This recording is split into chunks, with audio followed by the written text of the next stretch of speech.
ठीक है, so basically हम लोग पढ़ेंगे आज ईसीजी चेंजेस जो हैं जो एमआई में होते हैं। ये सबसे सबसे इंपॉर्टेंट टॉपिक है, एक बेसिक मिनिमम नीड है, अगर ये नहीं आता तो डॉक्टर बनने का कोई मतलब नहीं है। सो ईसीजी चेंजेस इन एमआई के लिए हमारे को पहले तो नॉर्मल वेव्स पता होनी चाहिए, ऑब्वियसली वो सबको पता है, इतने लेक्चर्स हो चुके हैं अभी तक। This is the P wave, ठीक है, this is the PR segment, ठीक है, this is what is Q wave, R wave, S wave, and this is T wave, and this is the ST segment. This is very clear, this इसमें से तो कोई बड़ी बात है ही नहीं, ठीक है। अब जो भी ईसीजी चेंजेस इन एमआई है वो इन वेव्स में होती हैं, कौन सी, Q R S T wave में। ये हमको फोकस करना है for the ECG changes in MI. And MI की ईसीजी चेंजेस एक पर्टिकुलर ऑर्डर फॉलो करते हैं, जिस ऑर्डर में होते हैं आपको ये, और बहुत बारी क्वेश्चन पूछते हैं कि what is the first change, what is the second change, वो बहुत बहुत फेमस क्वेश्चन है, ठीक है। अब देख एमआई का मतलब क्या है, एमआई का मतलब होता है मायोकार्डियम में इन्फाक्शन हो गया। इन्फाक्शन, इन्फाक्शन का मतलब है कि वो जो टिश्यू है मायोकार्डियम का टिश्यू वो डेड हो गया, ठीक है, इसको बोलते हैं myocardial infarction. But before the tissue gets dead, ठीक है, कहानी क्या होती है, कहानी होती है डिमांड और सप्लाई मैच नहीं करता है। मतलब सपोज डिमांड बहुत ज्यादा है, डिमांड 100 मिलीलीटर ऑफ ब्लड की है, लेकिन सप्लाई सिर्फ 50 का है। तो जब डिमांड और सप्लाई मैच नहीं करता तो सबसे फर्स्ट स्टेप जो होता है उसको बोलते हैं इस्चीमिया होता है। सबसे फर्स्ट स्टेप इस्चीमिया होता है, ठीक है। अगर ये इस्चीमिया सही नहीं कर पाया, ठीक है, इस्चीमिया की वजह से बॉडी क्या करती है, बॉडी वेसोडाइलेट करती है, वेसोडाइलेशन की वजह से क्या होगा, कोरोनरी ब्लड वेसल डायलेट करेंगी, ब्लड फ्लो इंक्रीज करने की कोशिश करती है। लेकिन अगर वो नहीं कर पाया, उसके बावजूद भी डिमांड जो है वो मैच नहीं हो पाया, तो there will be a cell injury. अभी मैंने क्या बोला, सेल इंजरी, मैंने सेल डेथ नहीं बोला है। Finally cell injury if again not corrected, अभी तक ठीक नहीं हो पाया, finally will lead to infarction. So these are the stages जो मायोकार्डियल इंफाक्शन में प्रोसीड करते हैं, कि सबसे फर्स्ट चेंज होता है इस्चीमिया, सेकंड चेंज होता है इंजरी, थर्ड चेंज होता है infarction, the three I's of which leads to MI. अब इसी यही तीन चेंजेस, इस्चीमिया, इंजरी, इंफाक्शन, तो तुम्हें क्या लग रहा है, what is permanent and what is reversible, मतलब कौन सा रिवर्सिबल है कौन सा इरिवर्सिबल है, कोई idea? Injury, ischemia, infarction, injury, ischemia, injury, infarction में क्या रिवर्सिबल है क्या इरिवर्सिबल है? शाबाश, ठीक है। तो बेसिकली इस्चीमिया और इंजरी जो है दोनों की दोनों are reversible processes, whereas infarction is the only thing which is irreversible. This is a very very very very important statement. And ये तीनों changes, ischemia, injury, infarction, will be represented by each of the ECG changes, ECG wave से recommend होंगे। तो first हम पढ़ते हैं what will happen when there is myocardial ischemia, ठीक है, which is a reversible change. अगर इस्चीमिया होगा तो क्या होगा, कौन सी वेव इस्चीमिया को रिप्रेजेंट करती है? The answer is T wave. तो सबसे फर्स्ट चेंज जो एमआई में देखने को मिलेगा दैट इज टी वेव के अंदर। And what is that change known as, there will be hyper acute T waves, ठीक है, hyper acute, also known by the name peaked T waves, ठीक है। इसका सबसे बड़ा डिफरेंशियल डायग्नोसिस जो होता है, please remember, is acute pericarditis, ठीक है, जो हम डिस्कस करेंगे मिसलेनियस टॉपिक्स में। अक्यूट पेरिकार्डाइटिस इसका बहुत बड़ा डिफरेंशियल डायग्नोसिस है, क्योंकि वहां पे भी अक्यूट टी वेव्स होती है, ठीक है। लेकिन कैसी दिखती है hyper acute T waves, if you can सी, ठीक है, ऐसी, ठीक है, एक सेकंड, ऐसी सेकंड बना दिया, ठीक है, हाइपर अक्यूट टी वेव्स, ठीक है। तो the T waves become very peaked, जो अच्छी खासी वो पीक्ड होती नहीं है, and these are kind of a sharp peaked, ठीक है, शार्प पीक्ड होती है। And this is the first change. अगर तुमसे कोई पूछे फर्स्ट चेंज जो एमआई की ईसीजी में होता है वो क्या होता है, that is hyper acute, also known by the name peak T waves होता है।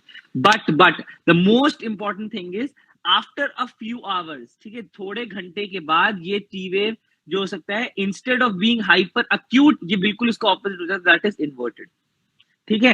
So this is what happens after few hours, there is T wave inversion, T wave inverted हो जाती है after few hours. This is a very very very very important thing, ठीक है। अब एक question आता है, सपोज किसी पेशेंट को ऑलरेडी एमआई है, ऑलरेडी प्री एग्जिस्टिंग एमआई था, ठीक है, प्री एग्जिस्टिंग एमआई था। सपोज क्या हुआ, उसको 8 AM पे, ठीक है, 8 AM सुबह के 8 बजे एक एमआई हुआ, डॉक्टर्स ने उसको बचा लिया, बहुत अच्छी खुशी हुई, तो उसमें अभी भी इन्वर्टेड टी वेव्स थी। अब क्या हुआ, रात के 8 बजे 8 PM पे उसको फिर से एक एमआई का अटैक आ गया, तो अब तो उसकी ऑलरेडी इन्वर्टेड टी वेव्स थी, तो what will happen to the T wave, कोई idea? Already inverted T waves का अब क्या होगा, ऑलरेडी इन्वर्टेड टी वेव्स का क्या होगा, कोई idea? The T wave will become normal, absolutely normal, normal बन जाएंगी टी वेव, ठीक है, एब्सोल्युटली नॉर्मल बन जाएंगी। And this is what you call as pseudo normal T wave. Pseudo normal T wave, pseudo क्यों? Because actually, because now the patient is suffering from MI, ideally he should have either a hyperacute T waves or should have a few hours later T wave inversion. But because उसको आज सुबह ही MI हुआ था जिसकी वजह से already उसकी T waves inverted थी ईसीजी में, तो उसकी टी वेव्स अब मेरे को नॉर्मल दिखेंगी and that is what is pseudo normal. तभी हमें ईसीजी को कंपेयर करके रखना पड़ता है, पुराने ईसीजी नए ईसीजी, सुबह वाले ईसीजी शाम वाले ईसीजी को कंपेयर करेंगे कि अरे इसकी टी वेव्स नॉर्मल कैसे हो गई। ठीक है, this is a very very important thing. And mind you, ये जो टी वेव मैंने बनाई है बिल्कुल सिमेट्रिकल इन्वर्जन है। अगर तुम्हें याद हो, मैंने secondary repolarization abnormalities of hypertrophy जब पढ़ाया था, मैंने बोला था उसमें क्या था, एसटी सेगमेंट ऐसे डिप्रेस करेगा, ये धीरे ग्रेजुअली ये नीचे जाएगी टी वेव और ये ऐसे ऊपर आ जाएगी, राइट। तो ये एसिमेट्रिकल टी वेव इन्वर्जन था, वहां पे एसिमेट्रिकल टी वेव इन्वर्जन था। ठीक है, इस जब सेकेंडरी रिपोलराइजेशन चेंजेस पढ़ रहे थे, यहाँ पे absolutely symmetrical T wave inversion होता है। This is a very very important point two note. ठीक है, symmetrical T wave inversion which is seen in patient with MI. ठीक है, so this is the first change. The first change which is represented by what you call as ischemia is represented by a T wave. The first change is hyperacute T waves जो थोड़े घंटे बाद inversion of T wave show करेंगी। Okay, इतना clear? इसमें कुछ doubt? Sahariya कुछ doubt? नहीं। ठीक है, अब second change which is represented by injury. अब इंजरी में क्या रिप्रेजेंट होगा? इंजरी में रिप्रेजेंट होगा एसटी सेगमेंट। ठीक है, एसटी सेगमेंट रिप्रेजेंट करेगा इंजरी का चेंज। ठीक है, अब इंजरी में क्या होगा, बहुत पूरी दुनिया को पता है, there is a very very important thing, there is ST segment elevation. ठीक है, this is a very famous thing, ST segment elevation. और ऐसे एमआई जिसमें एसटी सेगमेंट एलिवेशन होते हैं उसको एसटीईएमआई बोलते हैं। ठीक है, एसटीएमआई मतलब ST segment elevation myocardial infarction is known as MI. This is a very very very very important thing. Okay, but important बात क्या होती है? इंपॉर्टेंट बात ये होती है फ्यू आवर्स लेटर, जैसे यहाँ पे भी few hours T wave few hours later क्या हो रही थी, hyper acute T wave few hours later will transform into T wave inversion. But मैं यहाँ पे क्या बोल रहा हूँ, ST segment elevation few hours later will be normal. This is a very important point. थोड़े घंटे बाद T wave sorry ST segment will be absolutely normal. And यही बहुत बड़ा मार्कर है, अगर ST segment does not become normal, does not become normal, ठीक है, ये क्विज का भी क्वेश्चन था, does not become normal after few hours, it represents a very dangerous complication of MI, that is what you call as ventricular aneurysm। और इसमें सारे surgeon की फट जाती है क्योंकि इमीडिएटली भागना पड़ता है हमारे को लेके सर्जरी में। एन्यूरिज्म फट जाएगा पूरा पूरा ventricle, massive pericardial effusion, massive cardiac tamponade हो जाएगा इस टाइम पे अगर इसको करेक्ट नहीं किया। ठीक है, अगर ST segment does not become normal with in few hours, it represents persistent ST segment elevation which is a indicator of ventricular aneurysm. It's a very very common complication of MI. ठीक है, this is a very very important thing. Okay, so अगर तुम देखते हो इसका ST segment elevation कैसे होता है, तो देखो देखते हैं, लेट्स सी। दोनों को साथ में बनाते हैं, T wave hyper acute T wave and ST segment को साथ में बनाते हैं। When you see this is the P wave, ठीक है, this is the Q wave, this is the R wave, this is the S wave. ठीक है, उसके बाद हम बनाएंगे एसटी सेगमेंट एलिवेशन। अब please remember this ST segment elevation is dome shaped. Dome मतलब कॉन्वेक्स होती है, this is like a dome shape. ये देखो ऐसे देखना है, डोम शेप। ठीक है, ऐसी होती है डोम शेप एंड ये फ्यूज करती है with your hyper acute T waves और वैसे चली जाती है। This is a very very very important statement because this dome shape ST segment elevation also known by the name convex ST segment elevation, इसका सबसे बड़ा डीडी जो मैंने बोला था that is acute pericarditis. Acute pericarditis में ऐसी होती है, कॉनकेव एसटी सेगमेंट एलिवेशन होती है। कॉनकेव, कॉनकेव मतलब ऐसे बेंडेड। ठीक है, और टी वेव उसमें नॉर्मल होती है, ऐसे चलती है। ठीक है, तो कॉनकेव होती है, कुल्लड़ जैसी, कुल्लड़ जैसी। ठीक है, तो कॉनकेव एसटी सेगमेंट एलिवेशन होता है, यहाँ पे कॉन्वेक्स एसटी सेगमेंट एलिवेशन होता है एंड यू कैन बहुत clearly see it is fusing with the hyper acute T wave. This is a very predominant change which is seen in patient with MI. Please इसको mark कर लेना बहुत अच्छी तरीके से क्योंकि दोनों सेम टाइम पे होते हैं। जिस टाइम पे एसटी सेगमेंट एलिवेशन होगा उसी टाइम पे आपका हाइपर एक्यूट टी वेव भी होता है, तो दोनों फ्यूज कर जाते हैं आपस में। देखो ऐसे दिखता है, the dome shape convex ST segment elevation fusing with the hyper acute T wave. अब इसी का एक बहुत इंपॉर्टेंट डिफरेंशियल डायग्नोसिस है, same ST segment elevation can also मतलब एक चीज को मिमिक करती है, उसको बोलते हैं जे पॉइंट एलिवेशन। ठीक है, जे पॉइंट एलिवेशन बहुत इंपॉर्टेंट डिफरेंशियल डायग्नोसिस है of ST segment elevation. Do you know what is J point? J point कोई बता सकता है? अगर मैंने शुरू में भी बताया था व्हाट इज जे पॉइंट? शाबाश, ठीक है, this point is known as J point. तो ऐसा कभी कभार देखा जाता है, जे पॉइंट एलिवेट हो जाता है which can mimic an ST segment elevation which is nothing, it is absolutely normal, it signifies early repolarization। अब ये क्वेश्चन पूछ सकते हैं, what does J point elevation actually signifies? It signifies early repolarization। भैया obviously QRS complex खुद depolarization signify कर रहा था, तो उसके बाद जो भी होगा वो repolarization सिग्निफाई करेगा। Ideally ST segment is an isoelectric line जो बिल्कुल फ्लैट होनी चाहिए, that means there is no current passing, ठीक है।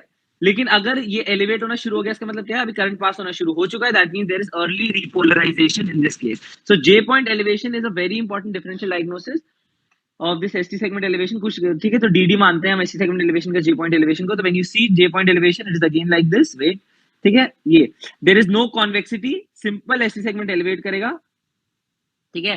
टी वेव एब्सोल्युटली नॉर्मल रहेगी, नॉर्मल। तो this is what is J point elevation, बिल्कुल सिंपल एसटी सेगमेंट एलिवेशन है, ठीक है।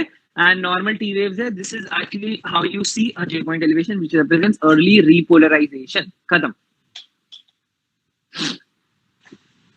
क्लियर? इसमें कुछ डाउट? हाँ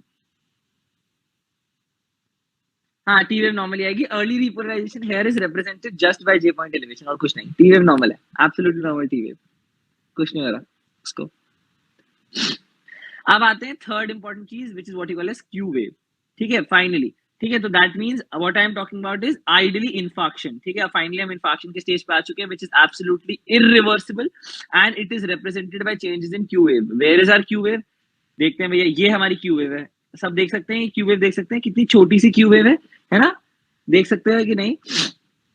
सो अब इसमें होगा क्या, what does Q wave signifies? A very important highlighting point है, प्लीज रिमेंबर। क्यू वेव क्या हो जाएंगी, what will happen to Q wave? Q wave will become deep. Deep Q waves are the hallmark of क्या कहते हैं, infarction. This is a very very very very very superstar point. अब what do you actually mean by deep Q wave? कब मैं बोल सकता हूँ कि ये क्यू वेव डीप है?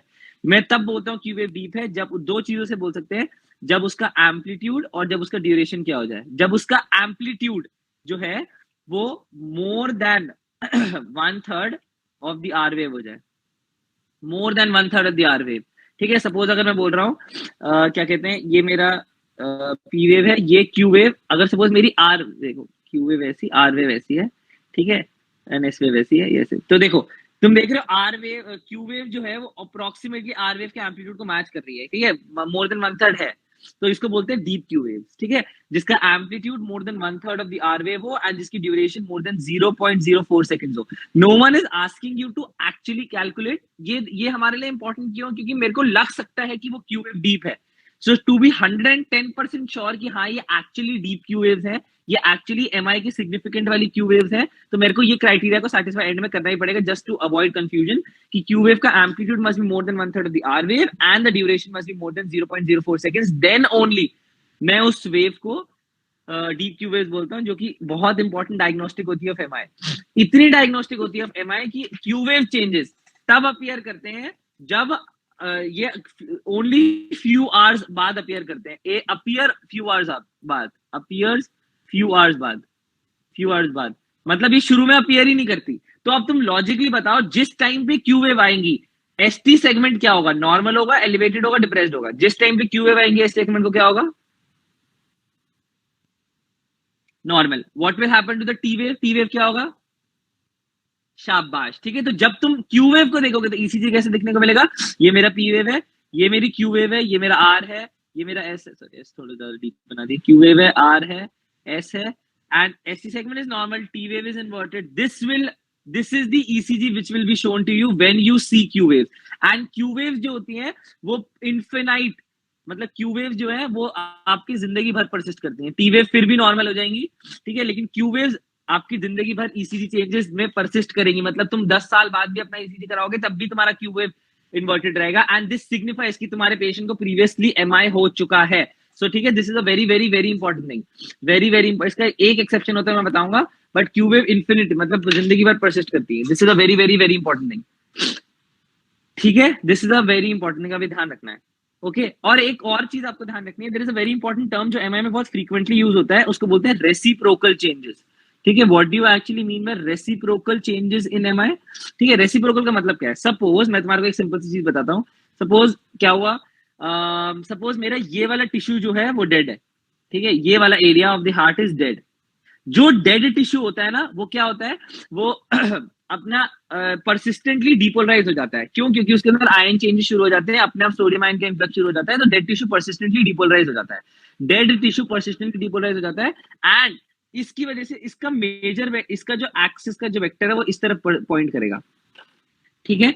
अगर मैं सिर्फ मान रहा हूँ, मैं सिर्फ हाइपोथेटिकली मान रहा हूँ, अगर मेरा एक्सिस का वेक्टर इस टाइम पे इस तरीके से पॉइंट कर रहा है, ठीक है, तो अगर तुम देखो, मैं तुम्हें बताता हूँ, ऐसे 0 से बनाते हैं, ठीक है, तो तुम मुझे बताओ इसका मेरे को पॉजिटिव लीड कहाँ मिलेगी, पॉजिटिव, वो विच विल बी द पॉजिटिव, सबसे अच्छी लीड इसके लिए कौन सी होगी, जो मेरे को देखना है लिम लीड्स में, बताना लिम लीड्स में, लिम लीड्स में बताओ, मैंने क्रॉस भी बना लिया, लिम लीड्स में कौन सा सबसे अच्छा होगा,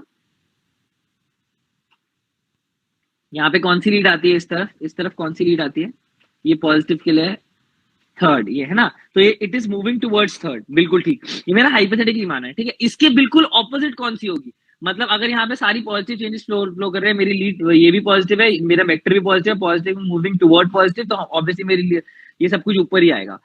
तो मेरी, अगर मैं सपोज एक लीड यहाँ बनाना चाहता हूँ, मेरी एक लीड पीछे की तरफ है, बिल्कुल ये मेरी लीड है, इधर इस लीड के लिए positive is moving away from the positive, हर चीज नेगेटिव आएगी यहाँ पे, है ना, तो ये कौन सी लीड की बात कर रहा हूँ मैं, बिल्कुल जस्ट इसके ऑपोजिट कौन सी लीड है बेटा, हाँ एवीएल, ठीक है, तो बिल्कुल ठीक, तो तुम अगर देख रहे हो, ठीक है, this is the concept of reciprocal changes, वो क्या कहता है, जिस लीड में तुम देख रहे हो उसके जस्ट ऑपोजिट जो लीड है, उसमें हर चीज तुम्हें ऑपोजिट दिखेगी, ठीक है। जैसे अगर लीड 3 में तुम्हारे को ये पिक्चर देखने को मिल रही थी, एग्जैक्टली ये पिक्चर जो मैंने ऊपर बनाई है, कि पी वेव ऊपर है, क्यू वेव इन्वर्टेड है, आर वेव ऊपर है, एस वेव इन्वर्टेड है, टी वेव इन्वर्टेड है, तो अगर तुम एवीएल में सेम चेंजेस देखोगे फॉर एग्जाम्पल, तो ये क्या देखेगा, पी वेव इज इन्वर्टेड, ठीक है, क्यू ऊपर जा रही है, आर नीचे जा रहा है, एस ऊपर जा रहा है, टी वेव बिल्कुल नॉर्मल है, this is the picture that you will see, इसको बोलते हैं reciprocal changes. These reciprocal changes are not only true for obviously Q wave, as you can see यहाँ पे एसटी सेगमेंट के लिए भी ट्रू है, टी वेव के लिए भी ट्रू है, सबके लिए। तो basically what do you mean by, जब भी वर्ड रेसिप्रोकल चेंजेस एमआई में यूज होगा, वो होगा, तुम्हें क्या करना है, जस्ट उसकी ऑपोजिट लीड को देखना है। सपोज तुम्हारे को जो तुम्हारे एक्चुअल ईसीजी चेंजेस है वो लीड 2 में देखने को मिल रहे हैं, तो लीड 2 की जस्ट ऑपोजिट कौन सी होती है, एवीआर, मान के चल लो एवीआर, तो तुम्हारे को रेसिप्रोकल चेंजेस एवीआर में देखने को मिलते हैं। This is the funda which is very frequently use, कि हमें रेसिप्रोकल में भी देख लो, just to be 100% sure that you are not dealing with an artifact, you are dealing with MI. Reciprocal changes देखना कोई हमेशा जरूरी नहीं होता, जस्ट टू बी 100% श्योर कि हाँ ये एमआई के ही चेंजेस हैं, कि हाँ भैया रेसिप्रोकल लीड्स में भी तुम्हारा उल्टा दिख रहा है, दैट मेक्स यू 110% श्योर कि हाँ I am dealing with the case of infarction only, ठीक है। इसलिए रेसिप्रोकल चेंजेस वहां पे इंपॉर्टेंट माने जाते हैं, जस्ट टू बी 110% श्योर, ठीक है, क्लियर इतना, हेलो, हाँ। सो बेसिकली हमारे चेंजेस किस ऑर्डर में जा रहे थे, फर्स्ट टी वेव जाएगा, सेकंड एसटी सेगमेंट जाएगा, एंड थर्ड जाएगा तुम्हारा क्यू वेव, इसी ऑर्डर में चेंजेस जाएंगे, please don't confuse it with any other thing, ठीक है। अब आते हैं बहुत famous topic, very very very famous topic, that is localization of infarction, ठीक है, very very very famous topic है, मैं ऑलरेडी पढ़ा चुका हूं, मेरे को सिर्फ आर्टरीज को इसमें इन्यूमरेट करना है, ठीक है। फर्स्ट हम बात करते हैं, वेरी सिंपल, क्या मैं लिखूंगा कौन से पार्ट ऑफ द हार्ट की बात कर रहा हूँ, तो मुझे एक्चुअली बताओगे उसके अंदर कौन सी चीजें आ रही हैं, ठीक है, इंफीरियर लैटरल, ठीक है, तो पहले तो हम लोग इनको कवर कर लेते हैं। फर्स्ट क्वेश्चन जो मेरा तुमसे है, that is what will be the leads, अगर मेरे को anterior part of the heart को देखना है, कौन सी लीड को, which leads can be used to see the anterior part of the heart, anterior part, अपने शुरू के नोट्स में जहां मैंने ऑलरेडी सब लिखवा रखा है, anterior part of the heart को देखने के लिए कौन सी लीड यूज होगी, हेलो सह, anterior part of the heart को देखने के लिए कौन सी लीड यूज होगी,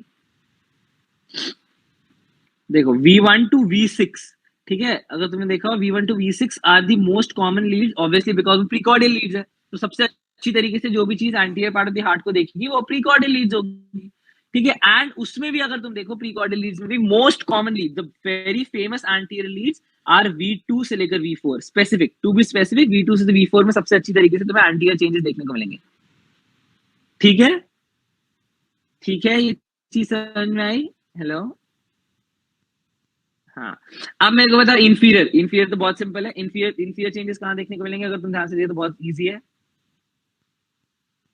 इंफीरियर चेंजेस, यस बिल्कुल ठीक, एवीएफ, शाबाश, ठीक है, ये तीन चीजें है ना, क्योंकि हम ऑलरेडी पढ़ चुके हैं कि this is actually what is 2, this is 3 and this is aVF, ये मेरा हार्ट है, मैं हार्ट को नीचे से देखना चाहता हूँ, ठीक है, तो ऑब्वियसली ये तीन लीड्स मेरे को बड़ी अच्छी तरीके दिखाएंगी। अब लैटरल बताओ, लैटरल मतलब ये साइड है द हार्ट, ये साइड है द हार्ट, लैटरल लीड्स हम 50 बार डिस्कस कर चुके हैं, लैटरल लीड्स कहाँ पे देखने को मिलती है, what are the lateral leads, हाँ हाँ ये कौन सी है? हाँ, AVL एंड वन, शाबाश, बिल्कुल ठीक, परफेक्ट, वेल डन, शाबाश, ठीक है, बिल्कुल ठीक बोल रहे हो। अब एक कॉन्सेप्ट होता है एंटेरोलेटरल एमआई, ठीक है, ठीक है, एक कॉन्सेप्ट है, उसको क्या बोलते हैं? Anterolateral MI. एंटेरोलेटरल एमआई इसको बोलते हैं extensive myocardial infarction. Please remember, anterolateral MI को एक्सटेंसिव एमआई भी बोलते हैं, एक्सटेंसिव मायोकार्डियल इंफार्क्शन, ठीक है। अब ये कहां से आया ये बताओ? एक्सटेंसिव मायोकार्डियल इंफार्क्शन का मतलब क्या होता है? ये कॉम्बिनेशन है anterior lead plus lateral lead, simple सी बात है, this is actually what you call as anterolateral MI, ठीक है, इसमें कोई बड़ी बात नहीं होती, सबको पता है, इसमें कोई महान चीज नहीं है, इन दोनों का कॉम्बिनेशन इज मतलब अगर तुम्हें चेंजेस एंटीरियर लीड्स में भी देखने को मिल रहे हैं, लेटरल लीड्स में देखने को मिल रहे हैं, उसको बोलते हैं anterolateral MI, also known as extensive myocardial infarction, ठीक है। अब एक कॉन्सेप्ट है पोस्टीरियर लीड्स, ठीक है, पोस्टीरियर एमआई। अब तुम यार ये बता सकते हो क्या मेरे पास कोई चीज पोस्टीरियर है?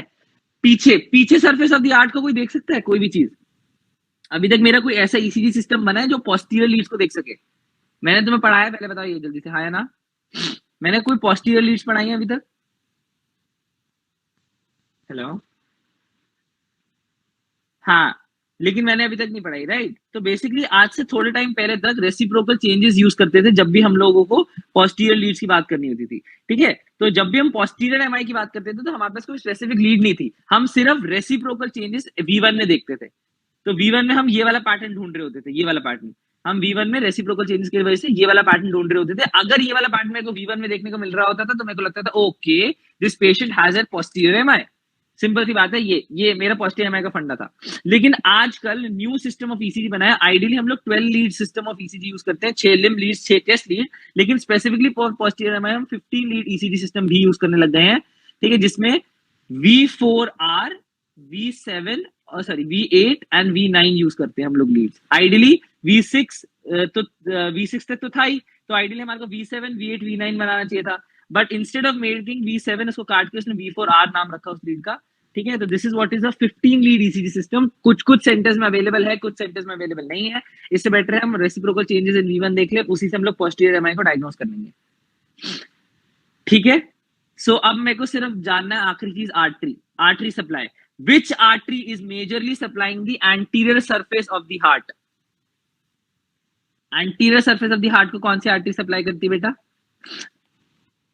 शाबाश, ठीक है। तो अगर सपोज मैं एक बार बना ही देता हूँ, this is anterior surface, this is posterior surface, तो यहाँ से बेटा एक आर्टरी निकल रही होती है, ठीक है, ये आर्टरी यहाँ से निकल रही होती है, यहाँ से जाएगी और पीछे की तरफ घूम जाएगी, ठीक है, ये आर्टरी यहाँ से निकल रही होती है, ये जाएगी यहाँ से और पीछे की तरफ घूम जाएगी, लेकिन यहाँ से एक ब्रांच देती है, ठीक है, जो बिल्कुल नीचे से जाती है और ये पीछे जाना शुरू करती है, ऐसे, ठीक है, ऐसे जाना शुरू करती है। तो फर्स्ट हम what is this artery known as, इसको बोलते हैं right coronary artery, right coronary artery, ठीक है। What is this artery known as, ठीक है, इसको बोलते हैं लेफ्ट सर्कमफ्लेक्स आर्टरी, ठीक है, left circumflex artery, and what is known as, इसको बोलते हैं लेफ्ट एंटीरियर डिसेंडिंग आर्टरी, लाडा बोला जाता है इसको, this is a very very important thing, ठीक है। अब इसके पीछे देखते हैं, ठीक है, यही सेम चीज, ये जो यहाँ से आ रही है, ये क्या बोलेगी, ठीक है, यहाँ घूम के आएगी और यहाँ पे एनास्टोमोस करेगी, ये वाली लेफ्ट सर्कमफ्लेक्स यहाँ पे आएगी, एनास्टोमोस करेगी, ठीक है। कुछ लोग बोलते हैं the most important right coronary artery also gives the posterior descending artery, ठीक है, ठीक है। तो this is the posterior interventricular septum artery which is given by the right coronary artery, ठीक है, this is the very important thing, right coronary artery, ठीक है, this is the left circumflex artery, ठीक है। So this is the basic ऊपर ऊपर overview of the heart. सो अब मुझे तुम बताओ, anterior surface of the heart is majorly supplied by which artery? Anterior surface of the heart is majorly supplied by which artery? अभी कौन बोल रहा था? बिल्कुल सही था, क्या था? हाँ, लाडा, ठीक है, इसको लाडा बोलते हैं, this is the anterior surface of the heart, majorly supplies the anterior surface, बिल्कुल परफेक्ट। अब हम बात करते हैं inferior surface, inferior surface is supplied by which artery? ये this is the inferior surface, posterior surface के पीछे वाला ये जो होता है ये inferior surface, actually to be precise ये posterior surface होती है and this is the inferior surface, ठीक है। तो inferior जहाँ पे बैठता है heart, it is supplied by which artery? हाँ, absolutely, posterior descending artery which is a branch of right coronary artery, well done, excellent, ठीक है, right coronary artery which is a branch of posterior, मतलब right coronary artery gives posterior descending artery, well done। Lateral surface is supplied by which artery? Lateral surface of the heart is supplied by which artery?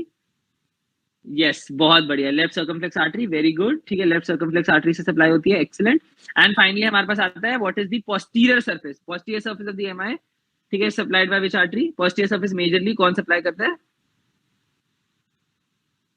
नहीं, posterior surface वो तो inferior surface हो गई, ठीक है, posterior surface is ये this is what is posterior surface, ठीक है, मैंने ऊपर वाला बोला था, ऊपर इज पोस्टीरियर एंड नीचे वाला is inferior, it is most commonly supplied by the right coronary artery, ठीक है, posterior surface is most commonly supplied with the right coronary artery and maybe थोड़ा बहुत left circumflex का भी रोल होता है, लेकिन most majorly it is supplied with the right coronary artery. So this is the artery. ठीक है, वो तुमसे कुछ भी पूछ सकते हैं. ठीक है, तुम्हें सिर्फ लीड पे फोकस करना है, तुम डायरेक्टली जाओगे, लीड्स में चेंजेस देखोगे और तुम्हें लीड से तुम्हें डायरेक्टली एमआई का पता चल जाएगा. This is the only thing that you have to remember. This is the major thing. ठीक है, अब मैं तुम्हें सिर्फ दो चीज एक्स्ट्रा बताना चाहता हूँ, बस दो चीजें.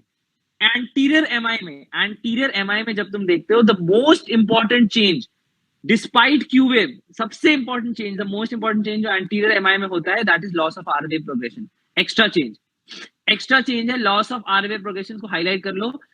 मोस्ट इंपॉर्टेंट चेंज जो एंटीरियर एमआई में साथ में होता है, वो सब तो होगा ही होगा. Q wave changes, R S T segment changes, T wave changes तो होंगे ही होंगे, बट उसके साथ साथ तुम्हारा loss of R wave progression is a very very important finding जो एंटीरियर एमआई में देखी जाती है. ये पहली चीज है. ठीक है, दूसरी चीज, inferior MI is the only type of MI, पहली बात, जिसमें typical symptoms of MI follow नहीं होते. Instead there is vagus nerve stimulation. ठीक है, इस ध्यान रखना, क्योंकि यहाँ पे वेगस नर्व स्टिमुलेशन हो जाती है गलती से, इसकी वजह से inferior MI will always present with bradyarrhythmia. Bradycardias की तरह प्रेजेंट करेगा, हार्ट ब्लॉक्स की तरह प्रेजेंट करेगा वेगस नर्व स्टिमुलेशन की वजह से. And this is the reason why, because vagus nerve stimulate होती है, पेशेंट्स को नॉजिया वॉमिटिंग बहुत कॉमन होता है इन पेशेंट्स में. तो पेशेंट उल्टियों से आ रहा है, एमआई का डायग्नोसिस तुम कैसे बनाओगे, तुम सोच भी नहीं पाओगे. पेशेंट उल्टियां करे जा रहा है. ठीक है, there is no typical heart में चेंजेस, मतलब नो एंजाइना वाले चेंजेस. ठीक है, instead there is bradycardia, there is vomiting. तो तुम्हें इतना दिमाग लगाना पड़ेगा, सोचना पड़ेगा कि हाँ, इस पेशेंट को एक्चुअली में एमआई हो रहा है. ठीक है, एंड सेकंड चीज, क्यू वेव. अभी मैंने कितना बोला था, क्यू वेव कब तक परसिस्ट करती है? क्यू वेव कब तक परसिस्ट करती है? Forever. लेकिन this is the only exception, जैसे मैं बोल रहा था, सिर्फ 6 महीने तक. अगर किसी पेशेंट को इंफीरियर एमआई होता है तो सिर्फ 6 महीने तक क्यू वेव परसिस्ट करती है, नॉट फॉर एवर. इसमें सिर्फ 6 महीने तक परसिस्ट करती है. सो ये दो चीजें आपको अच्छी तरीके से ध्यान रखनी है. ठीक है, जो अच्छी तरीके से दिमाग में रखना है. ओके, अच्छा, अब एक और छोटा सा concept, and that is infarction जो होता है ना, बेसिकली हमारे को उसको हमेशा डिफरेंशिएट करना होता है विद एंजाइना. पहला क्वेश्चन, इन्फाक्शन को किससे डिफरेंशिएट करना है? With angina. ठीक है, angina is the absolute first stage. बेटा देखो, मैंने कहा कहानी बताई थी, दिस वाज माय कहानी. ठीक है, दिस इस्कीमिया का जो चेंज होता है ना, तुम बोल सकते हो this is what is the angina का स्टेज. ठीक है, कि जब डिमांड और सप्लाई इक्वल नहीं होता, तो इस्कीमिया की वजह से there is release of substance P, and this substance P जो होता है stimulates the pain fibers, pain nerve endings, and this leads to pain, and this pain is what you call as angina. ठीक है, this is actually what you call as angina. So infarction अलग चीज होती है, angina अलग चीज होती है. ठीक है, the pain which occurs due to ischemia, and ischemia भी क्यों हो रहा है? Because demand और supply मैच नहीं कर रहा है. The pain which is occurring is what is angina. So अब मेरा क्वेश्चन तुमसे ये है, बहुत सिंपल चीज है, इसमें कोई लड़ना भी नहीं होता, एक ही स्टेप से तुम डायग्नोसिस कर सकते हो. इन्फाक्शन और एंजाइना में कोई बड़ी बात नहीं होती है. ठीक है, इन्फाक्शन और एंजाइना दोनों के अंदर देखो, ऑल द रिवर्सिबल चेंजेस, तुम दोनों रिवर्सिबल चेंजेस को एंजाइना बोल सकते हो. दोनों रिवर्सिबल को, इस्कीमिया भी, इंजरी, दोनों को भी तुम एंजाइना बोल सकते हो. दोनों reversible changes is equal to angina. दोनों में सेम मैकेनिज्म होता है, सब्सटेंस पी रिलीज होता है. सो यस, हम लोग मान सकते हैं कि दोनों के अंदर ST segment T wave changes देखने को मिलेंगे. Yes, true. ईसीजी में तुम्हारे को इन्फाक्शन में भी ST segment and T wave changes देखने को मिलेंगे. दैट्स एब्सोल्युटली ट्रू, दोनों में शेयर देखने को मिलते हैं. ठीक है, बट प्लीज रिमेंबर एक important, the most important diagnostic criteria, क्या तुम्हें एंजाइम किस में रेज मिलेंगे? ब्लड में enzymes such as CKMB, such as troponin I, such as troponin T, ये सब किस में रेज्ड मिलेंगे? इन्फाक्शन में कि एंजाइना में? हाँ, प्लीज रिमेंबर, ये जो एंजाइम्स है वो सेल के अंदर प्रेजेंट होते हैं. जब सेल टूटता है और ये एंजाइम्स बाहर निकलते हैं, तभी तुम्हें ब्लड में देखने को मिलेंगे. एंजाइना में सेल टूट ही नहीं रहा है, इन्फेक्शन थोड़ा हो रहा है. ठीक है, that is why enzymes are absolutely normal when infection enzymes are raised. This is the most important. इसको प्लीज कंफ्यूज नहीं करना है, वेरी सिंपल. तुम्हें सबसे पहला स्टेप होता है, तुम्हारे को पेशेंट चेस्ट पेन के साथ आ रहा है, तुमने जल्दी से उसको ईसीजी किया. ईसीजी में अगर तुम्हारे को एमआई के चेंजेस देखने को मिले, तुम्हारा सेकंड स्टेप होगा to order a troponin profile, troponin I, troponin T, CKMB को ऑर्डर कर दो इमीडिएटली. अगर वो नॉर्मल है, that means patient has angina. अगर वो इंक्रीज है, that means the patient has infection. Simple as that, और कुछ डिफरेंस नहीं करना. एंड प्लीज रिमेंबर, ठीक है, मैंने क्या बोला था, एसटी सेगमेंट जो है वो ऑब्वियसली दोनों में नॉर्मल होगा, ये तो बात है ही, सबको पता है. एसटी सेगमेंट दोनों में नॉर्मल होगा, but for it to be normalised, infection में बहुत टाइम लगता है. मैंने बोला ना, फ्यू आवर्स लगते हैं, फ्यू आवर्स. Whereas angina में as soon as the pain goes, ST segment becomes normal. As soon as the pain goes, ST segment becomes normal. इतनी जल्दी होता है, मतलब अगर पेन 2 मिनट में चली गई, एसटी सेगमेंट 2 मिनट में नॉर्मल हो जाएगा। अगर पेन 5 मिनट में गया, 5 मिनट में एसटी सेगमेंट नॉर्मल हो जाएगा। वेयर इंफाक्शन में एसटी सेगमेंट को नॉर्मल होने में कम से कम थोड़े घंटे लगते हैं। This is the classical difference between infarction and angina. Please इसको कंफ्यूज नहीं करना है, इसमें बहुत लोग बेवकूफों की तरह कंफ्यूज होते हैं। There is no need for actually confusion. ठीक है, अब एक और आखिरी चीज बात करते हैं। इंफाक्शन को भी हम 2 टाइप्स में डिवाइड कर सकते हैं, स्टेमा नॉन स्टेमा एक अलग चीज है। I am talking about a very important type of infarction which is known as Q wave infarction and non Q wave infarction. इसका मतलब क्या हुआ, लॉजिकली नाम में लिखा है। कुछ कुछ एमआई ऐसे भी होते हैं जिसमें क्यू वेव देखी नहीं जाती। This is purely a theoretical topic कि हाँ, हमने ऐसा स्टडीज में पाया गया कि किसी में क्यू वेव देखने को नहीं मिल रही। तो मैं क्यों तुम्हें बता रहा हूं, मेरे पास तुम्हारे को ऐसे कोई टाइम पास करने को तो है नहीं, मैं इसलिए बता रहा हूं क्योंकि ऐसा देखा गया है इन पेशेंट्स जिसमें क्यू वेव देखने को नहीं मिलती है, the risk for further damage, risk for further injury is much higher. मतलब री एमआई, वापस एमआई होने के chances non Q wave infarction में बहुत ज्यादा होते हैं as compare to Q wave infarction. But yes, आपको पता है initial mortality is obviously in Q wave infarctions में ज्यादा होती है। बट प्लीज रिमेंबर, बाद में फिर से एमआई होने के chances non Q wave infarction में ज्यादा होते हैं। This is the only 2 points that I want you all to remember with respect to Q wave infarction and non Q wave infarction. कि क्यू वेव इंफाक्शन जिन patient में होते हैं उसमें obviously initial risk of mortality, मतलब आज मर गया, मतलब एक बार एमआई हो गया उसी सेकंड में मरने के चांसेस बहुत ज्यादा है। बट वापस एमआई होने का risk non Q wave infarction में ज्यादा होता है। ठीक है, इतना समझ में आया? हेलो, अच्छा, हाँ हाँ हाँ, बोलो बोलो। हाँ हाँ, यस यस। नहीं नहीं यार, कोई रीजन नहीं है भाई, ये सिर्फ फाइंडिंग्स ऐसी देखी गई है, इसका कोई स्पेसिफिक रीजन नहीं आ रहा। ठीक है, अच्छा, एक इंपॉर्टेंट चीज। अब एंजाइना भी हमारे पास सबको पता है 3 टाइप का होता है बेटा। नाम बताओ 3 टाइप के एंजाइना के, तो बचपन से पढ़ते आ रहे हैं। शाबाश, ठीक है, stable angina, unstable angina and Prinzmetal angina which is also known as vasospastic angina. अब मैं तुम्हें एक चीज बताता हूँ, स्टेबल एंड स्टेबल एंजाइना की ECG changes and Prinzmetal angina की ईसीजी चेंजेस सेम नहीं होते हैं, अलग होते हैं। स्टेबल एंड स्टेबल के सेम होते हैं, वेयर स्प्रिंज मेटल के डिफरेंस करते हैं। This is a very important point, please remember. अगर मैं टी वेव और एसटी सेगमेंट पे डिफरेंशिएट करते हैं, ST segment changes and T wave changes, please remember in patients with angina में टी वेव में यस दोनों में इन्वर्जन दिखता है। ऑब्वियसली शुरू में हाइपर एक्यूट टी वेव्स होती हैं, उसके बाद दोनों के दोनों एंड में एंड करती है टी वेव इन्वर्जन से। There is no doubt in that, and दोनों में टी वेव इन्वर्जन से ही करता है। But please remember in patients with normal angina, stable and unstable angina, there is ST depression, there is ST depression, whereas in patients with Prince metal angina there is ST elevation. This is a very important point, very very, इसको star mark कर लो। ये पता नहीं कितनी बार पूछ चुके हैं papers में, इतनी बार पूछ चुके हैं कि ऑल्दो टीवीएम में दोनों में इन्वर्जन होता है एंड में, बट इसमें एसटी सेगमेंट डिप्रेशन होता है, इसमें एसटी एलिवेशन होता है। ऑल्दो दोनों के दोनों एंड में जाके नॉर्मलाइज होंगे, ऑब्वियसली होंगे दोनों normalise, but unstable and stable angina में एसटी डिप्रेशन होता है, प्रिंस मेटल एंड वेसोस्पैस्टिक में एसटी एलिवेशन होता है। ठीक है, that is why Prinzmetal angina बहुत कॉमनली कंफ्यूज किया जाता है with ST segment elevation MI. ठीक है, क्योंकि उसमें भी एलिवेशन होता है एसटी सेगमेंट का, whereas stable and unstable angina is very commonly confuse with NSTEMI. ठीक है, ये ध्यान रखना है, इसको कंफ्यूज नहीं करना। ओके, मैंने इन्फाक्शन का ऑलरेडी डिफरेंस बता दिया, how do you differentiate between infarction and angina. अब मैंने एंजाइना के बीच में भी डिफरेंस बता दिया है, इतना क्लियर है? हेलो हेलो, ठीक है, अब आखिरी बस फाइनल टॉपिक। अब मैंने इतनी बार बोल दिया एसटी सेगमेंट एलिवेशन, मैंने पहले भी बोला था जे वेव चेंजेस, जे मतलब जे पॉइंट एलिवेशन हो गया एक एसटी सेगमेंट एलिवेशन का, ठीक है, वेंट्रिकुलर एन्युरिज्म हो गया एसटी सेगमेंट एलिवेशन का, मायोकार्डियल इंफार्क्शन स्टेमाई हो गया एसटी सेगमेंट एलिवेशन का। अब मैं चौथी चीज बोल रहा हूँ, प्रिंस मेटल एंजाइना, वो भी एसटी सेगमेंट एलिवेशन शो करता है। तो एक लिस्ट ही बना लेते हैं ना जिसमें एसटी सेगमेंट एलिवेशन शो हो रहे हैं, एक लिस्ट बना लेते हैं। तो what are the causes, what is the list of ST segment elevation? ST segment elevation कहाँ देखा जाता है? ठीक है, इसकी एक लिस्ट बना लेते हैं फॉर सारी कंफ्यूजन हटाने के लिए। इसका निमोनिक एलिवेशन ही है, ये बहुत फेमस निमोनिक है, ये मेरा निमोनिक नहीं है, बहुत फेमस निमोनिक है। एलिवेशन, इसका निमोनिक है एलिवेशन, IONS, ठीक है, एलिवेशन। ठीक है, उल्टा से स्टार्ट करते हैं, उल्टा। ठीक है, first S stands for sudden cardiac death due to a very very important type of arrhythmia and that is what you call as Brugada syndrome.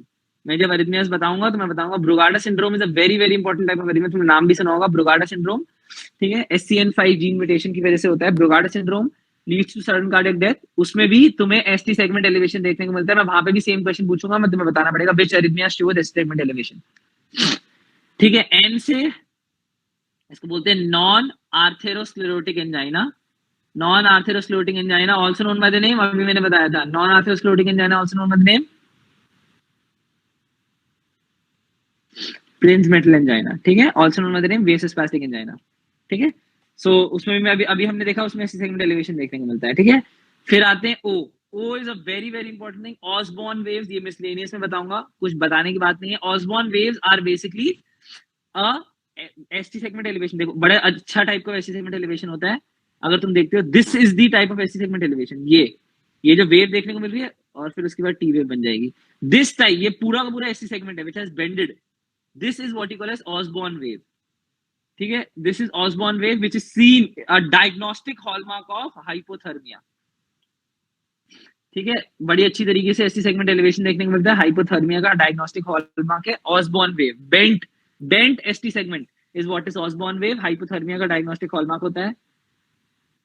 ठीक है, वेरी इंपॉर्टेंट। उसके बाद हम आते हैं आई। आई से दो चीजें होती हैं, either inflammation either infarction. Obviously inflammation में अभी मैंने बताया था पेरिकार्डाइटिस, पेरिकार्डाइटिस। ठीक है, उसमें भी एसटी सेगमेंट एलिवेशन होता है। एंड इन्फाक्शन मतलब मायोकार्डियल इन्फाक्शन, स्टेम आई। तुम जल्दी से बताओ पेरिकार्डाइटिस के और एमआई में क्या डिफरेंस होता है मायोकार्डियल इन्फाक्शन में, जल्दी बताओ। पेरिकार्डाइटिस का कैसे होता है? डोम शेप किसका होता है? Dome shape ST segment elevation किसका होता है? डोम शेप्ड, कॉन्वेक्स, जल्दी बताओ।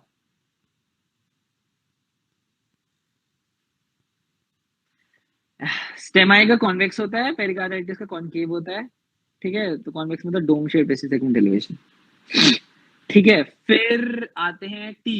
टी से एक बहुत इंपॉर्टेंट डिजीज को बोलते हैं Takotsubo cardiomyopathy, Takotsubo cardiomyopathy, a very very important thing. ठीक है, फिर आते हैं हम लोग, V A stands for ventricular aneurysm. ठीक है, E stands for electrolyte abnormalities, electrolyte abnormalities। ठीक है, E stands for early repolarization which is also known by the name J point elevation। ठीक है, इतना काफी है, इतना याद रख लो बस। ठीक है, electrolyte abnormalities, early repolarization, ventricular aneurysm. Takotsubo cardiomyopathy का दूसरा नाम होता है ब्रोकन हार्ट सिंड्रोम। ठीक है, ब्रोकन हार्ट सिंड्रोम, उसमें भी देखने को सेम चीज मिलती है। अब ये बहुत इंपॉर्टेंट डिफरेंशियल डायग्नोसिस है ब्रोकन हार्ट सिंड्रोम, इतनी बार इसको पता है। ब्रोकन हार्ट सिंड्रोम की क्लासिकल हिस्ट्री अगर तुम आइडेंटिफाई नहीं कर पाओ ना, तो हर बंदा इसको एमआई से कंफ्यूज करके बेफालतू की एंजियोग्राफी लेके चला जाता है। इतने केसेस हो चुके हैं कि पेशेंट एमआई वाले सिम्टम के साथ आएगा, तुम्हें दिखता है एसटी सेगमेंट एलिवेशन है, तुम इमीडिएटली क्या एंजियोग्राफी लेके भागते हो, लेकिन एंजियोग्राफी नॉर्मल आती है, फिर पता चलता है उस पेशेंट को ब्रोकन हार्ट सिंड्रोम था। तो ये बहुत बेवकूफी है, तो उसको हिस्ट्री देख के करना है। ठीक है, so this completes the differential diagnosis and everything of myocardial infarction. ठीक है, हेलो हेलो। अच्छा, अब देखो ये दो चार ईसीजी हैं, जल्दी से देख लेते हैं। कुछ नहीं करना, तुम्हारे पास ईसीजी चेंजेस देखने हैं। क्या बेटा, क्या दिख रहा है, कौन सी चीज अब नॉर्मल दिख रही है? कैन यू फोकस V5 पे और V4 पे फोकस कर सकते हो? V5 एंड V4 पे फोकस कर सकते हो? हेलो, V5 V4 दिख रहा है कि जूम इन करना पड़ेगा? क्या दिख रहा है उसमें बेटा? हाँ बिल्कुल ठीक। ठीक है, ST segment elevation which is fusing with what, which is fusing with what? Hello, fusing with what? Yes, ठीक है, तो तुझे देखने को पता है ना, ये सेम चीज जो मैंने बोला था, dome shaped ST segment elevation fuses with T waves, that means the patient is in which stage? अभी अभी कौन सी स्टेज पे है? क्या अभी क्यू वेव इतनी डीप नहीं हुई है? देखो हमें लग रहा है क्यू वेव अभी डीप होने वाली है, अभी डीप नहीं हुई है, ध्यान रखना, अभी क्यू वेव का एम्पलीट्यूड अभी इतना नहीं हुआ है। बट यस, आई कैन अच्छी तरीके से सी, ठीक है, कि ये एसटी सेगमेंट जो अच्छा खासा एलिवेटेड है with fuse with T wave. अगर मेरे चेंजेस V4 V5 में है, V6 में है, V3 में भी दिख ही रहे हैं मेरे को, V2 में भी दिख रहे हैं, ठीक है, V1 में नहीं दिख रहे हैं, V2 V3, तो ये कौन सा टाइप ऑफ एमआई है? V2 V3 V4 में तो बहुत प्रोमिनेंटली है। जल्दी से बताओ which type of MI this? कौन? शाबाश, ठीक है, तो ऐसे बस तुम्हें यही करना है। वो तुम्हारे को क्या बोलेगा? वो तुम्हारे को सिंपल ईसीजी दे देगा, तुम्हें सिर्फ उसको बताना है which type of MI is it, या फिर वो बोलेगा कौन सी आर्टरी इन्वॉल्व हुई होगी। बस ये सब चीजें की गेम चलेगी। ठीक है, हाँ ना, ये वो क्यू, वो आर वेव है बेटा, वो आर वेव है। वो ऐसे है, देख, ये आ गया क्यू वेव, ये आ गई आर वेव, एस वेव आई नहीं, उसके बाद ये एलिवेशन शुरू हो गया, ऐसे कंफ्यूज हो गया। ठीक है, वो आर वेव है, ठीक है, वो आर वेव है। चल बेटा इसमें बताओ कहाँ चेंजेस देखने को मिल रहे हैं। तो बहुत सेम चीज यहाँ पे, जल्दी से बताओ इसमें क्या है। इसमें भी सेम चीज है, ठीक है। इसमें भी you can C V2 V3 V4 फिर से सेम चेंजेस, अच्छा खासा डोम चेयर बेस्ट सेगमेंट एलिवेशन देखने को मिलता है। इसमें क्यू वेव्स डीप आ चुकी हैं। Can you see the deep Q waves, deep Q waves दिखने को मिल रही है, कितनी डीप है वो क्यू वेव, है ना। तो दैट मीन्स, अच्छा ये तो मिक्स पैटर्न आ रहा है, मतलब है तो ये भी एंटीरियर एमआई है ये भी, ठीक है, ये भी एंटीरियर एमआई है। अगर ये डीप क्यू वेव है, क्या पता ये क्यू वेव प्रीवियस एमआई को सिग्निफाई कर रही हो, है ना। हमारे पास पुराना ईसीजी तो है नहीं, क्योंकि आइडियली अगर तुम्हें क्यू वेव देखने को मिल रही है तो इसका मतलब तुम्हारा ST segment should be normalised and T wave should be inverted. लेकिन यहाँ पे मेरे को क्यू वेव साथ में देखने को मिल रही है, तो may be it is a पुराना एमआई। ये वाला क्यू वेव, ये वाला क्यू वेव जो है वो पुराने एमआई की वजह से है, ठीक है। ठीक है, ये भी, हाँ V5 V6 भी खराब है। ये तो पूरा अच्छा खासा एंटीरियर एमआई है। एक बार ये लेटरल चेंजेस भी देख लेते हैं, लेटरल तो नहीं है। लेटरल में हमारे को एवीआर, हाँ उसमें को बड़े एक्सटेंसिव एमआई है। इसमें भी थोड़े देख रहे हो, इसमें भी चेंजेस हैं। ये एक्सटेंसिव एमआई है, एंटेरो लेटरल भी चल रहा है इसके अंदर, वन में भी चेंजेस आ रहे हैं, एवीआर एल में भी चेंजेस आ रहे हैं। भाई ये एक्सटेंसिव एमआई है, ठीक है, ये एक्सटेंसिव एमआई है। ठीक है, ये एंटीरियर है, तो सबको ही पता है, इसमें तो कोई बड़ी बात ही नहीं है। इतनी अच्छी खासी peaked hyper acute T waves हैं, क्यू वेव भी है अच्छी खासी, ठीक है। ओके, उसके बाद आते हैं, ये बताओ ये कौन सा टाइप में है, ध्यान से देखना, आराम से देखो और चेंजेस बताओ इसके। ये कौन सा टाइप में है, आराम से देख के बताना।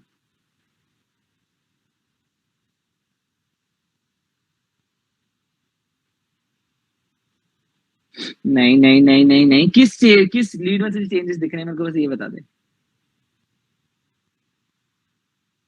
नहीं नहीं नहीं, वन से देखना शुरू कर बेटा, वन तो नॉर्मल है, टू में चेंजेस हैं, थ्री में चेंजेस हैं, एवीएफ में चेंजेस हैं। हाँ क्या है, 2 3 एवीएफ में अगर चेंजेस आ रहे हैं तो क्या होगा। शाबाश, ठीक है, this is the case of inferior MI which is a very very predominant. Please please don't, तो वन से स्टार्ट करते हैं देखना, ठीक है। उल्टे चेंजेस मत देख, उल्टे चेंजेस क्या रिप्रेजेंट करते हैं, रेसिप्रोकल चेंजेस, ठीक है। मैंने 50 बारी बताया है ना, तो उसको मत देख, सिर्फ नॉर्मल चेंजेस देखो। उल्टे चेंजेस रेसिप्रोकल चेंजेस रिप्रेजेंट करते हैं। थ्री का ऑपोजिट जो चल रहा है वो एवीएल है, ठीक है, तो उसमें तो ऑब्वियसली उल्टा आएगा, ठीक है। सो दिस कंप्लीट्स एमआई, ठीक है। वीडियो बंद कर दे यार।